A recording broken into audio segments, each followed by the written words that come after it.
Black Americans are about 13 to 14% of the population. Yes, about half of all prisoners are black. Exactly. So blacks commit more crimes than whites do. They commit more murders, they commit more arsons, they commit more kidnappings. For example, blacks are 13% of the population and they commit 58% of all the murders. Okay.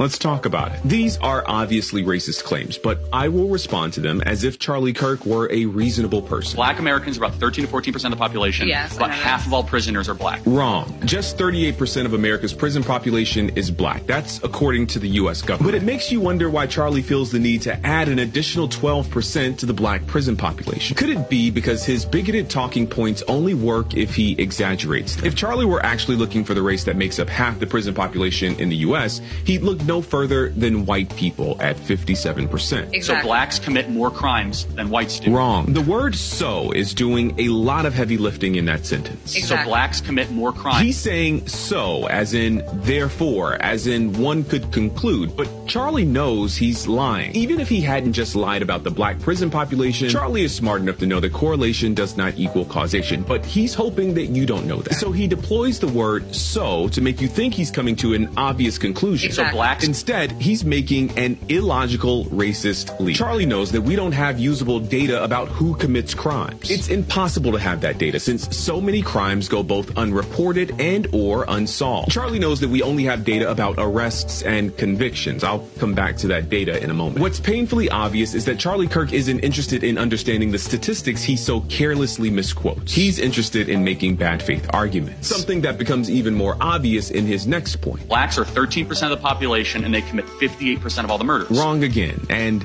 loud this time. If Charlie were interested in honesty, he would have mentioned the other 1350 statistic. Yes, black people are about 13% of the population, but make up 53% of all criminal exonerations. In fact, black people make up 55% of all murder exonerations specifically. Black people are more likely than any other group in this country to be convicted of crimes they did not commit. And then people like you have the nerve to parade these stats around as though they prove something. The reality is that you probably know these stats, but you leave them out on purpose because to bring that stat into this conversation would make some people think. And that's the last thing a person like you wants.